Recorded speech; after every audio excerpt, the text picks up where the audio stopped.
குழந்தை ஒரே ஹாஸ்பிட்டல்ல ஒரு 2 குழந்தை பிறக்குது ஒரே நாள்ல. ஒரு குழந்தை கோயம்புத்தூர்ல ஒரு பெரிய தனியார் மருத்துவமனையில் ஒரு குழந்தை பிறக்குது.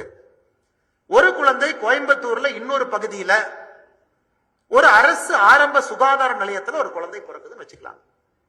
ஆய்வு என்ன சொல்லுதுனாங்க, அந்த கடைசி 25% பொருளாதாரத்தில் இருக்கக்கூடிய குழந்தை முதல் 25% பொருளாதாரத்திற்கு வர வேண்டும் என்றால் இந்தியாவில் சராசரியாக 3 தலைமுறை தேவைப்படுகிறது.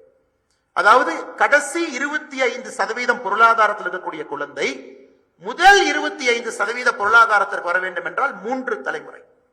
சவுத் ஆப்பிரிக்கால 7 தலைமுறை தேவைப்படுகிறது. இதே மேற்கத்திய நாடுகள் பின்லாந்து பார்த்தீங்கன்னா 2 தலைமுறை, அமெரிக்கா 2 தலைமுறை. அதனால இந்த ஒரு நாடும் தன்னுடைய பொருளாதார கொள்கை எப்படி அவங்க மேம்படுத்துறாங்கன்னா, ஒரு குழந்தை எங்கே பிறந்திருந்தாலும் வாழ்வில் அந்த குழந்தை சாதிப்பதற்கு சமமான வாய்ப்பு அந்த குழந்தைக்கு கொடுக்கப்பட வேண்டும் என்பது நிறைய நாடுகள். இந்தியாவை பொறுத்தவரை இப்பதான் நம்ம அதை பத்தி யோசிக்கிறோம்.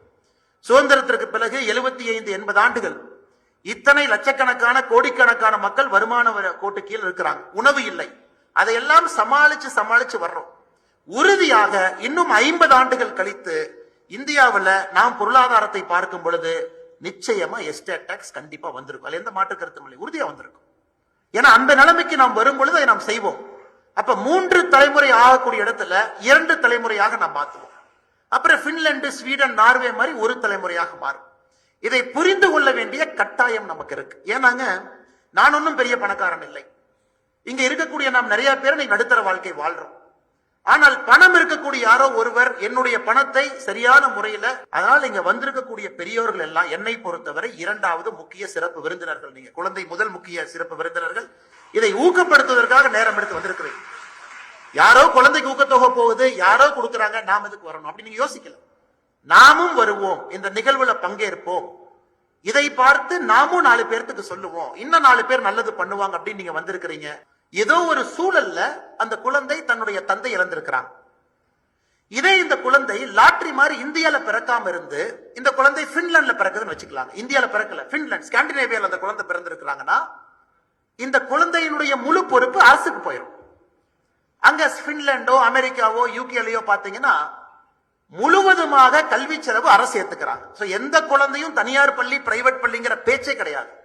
அமெரிக்காவை பொறுத்த வரைக்கும் எல்லாம் நெய்பர்ஹுட் ஸ்கூல்ஸ், வீட்டு பக்கத்துல எந்த பள்ளிக்கூடம் இருக்கோ எல்லாரும் அங்கதான் போய் படிக்கணும். எல்லோரும் அரசு பள்ளியில தான் படிக்கணும். எல்லோருக்கும் தரமான அரசு பள்ளி இருக்கு, எல்லாரும் பக்கத்துல போய் சேர்த்திடுறாங்க. இங்கிலாண்டை பொறுத்தவரை அதே தான், நார்வேயை பொறுத்தவரை அதே தான், பின்லாண்டை பொறுத்தவரைக்கும் அதே தான். அதை தாண்டி நான் தனியார் பள்ளிக்கு போகணுமா போலாம், ஈட்டன் மாதிரி பெரிய பள்ளிக்கூடத்துக்கு போலாம்.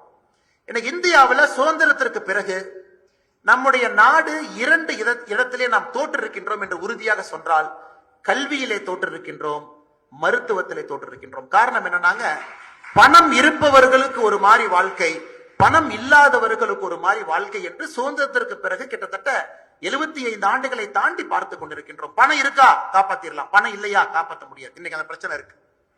நீங்க நகரத்துல நல்ல பள்ளிக்கூடத்துல படிக்கிறீங்களா, பிரைவேட், ஆமா ஒரு அட்வான்டேஜ் இருக்கு. கிராமப்புறத்துல படிக்கிறீங்களா, ஒரு டிஸ்அட்வான்டேஜ் இருக்கு. அதையெல்லாம் நம்முடைய சமகாலத்துல இதை நேர்படுத்த வேண்டிய கடமை நமக்கு இருக்கு. இன்னைக்கு நிறைய பேர் இங்க இருக்கிறாங்க, ஆசிரியர் பெருமக்கள் இருக்கிறாங்க, பெரிய பெரிய நிறுவனங்கள் நடத்தக்கூடியவங்க நான் பார்க்கிறேன், அவங்க அமர்ந்திருக்கின்றார்கள், பத்திரிகை நண்பர்கள் அமர்ந்திருக்கின்றார்கள், கல்லூரியில பேராசிரியர்களாக இருக்கக்கூடியவங்க இங்க இருக்கிறாங்க, நான் மேல இருந்து பார்த்துட்டு இருக்கிறேங்க. சிறு குறு தொழில் நிறுவனங்கள் நடத்துறவங்க இங்க வந்திருக்கிறீங்க, மிடில் கிளாஸா இருக்கிறவங்க வந்திருக்கிறீங்க. இன்னைக்கு நம்முடைய நோக்கம் என்னவாக இருக்கணும், நம்முடைய தலைமுறை முடியும் பொழுது கல்வியும் மருத்துவமும் அனைவருக்கும் சமம் என்கின்ற வாதத்தை கொண்டு வரும். ஐயா, நாளை காலையில் அது முடியாது. 2026 தேர்தல் அது நடக்குமா? நிச்சயமா முடியாது. காரணம், அந்த அளவுக்கு நாம் வளரவில்லை, அந்த அளவுக்கு வருமானம் அரசிடம் இல்லை. 2031 முடியுமா? வாய்ப்பு குறைவு. 2036, 41 செய்ய முடியுமா? இப்ப இருந்து 15 ஆண்டுகள் கழித்து செய்வதற்கான சாத்தியக்கூறுகள் அதிகம்.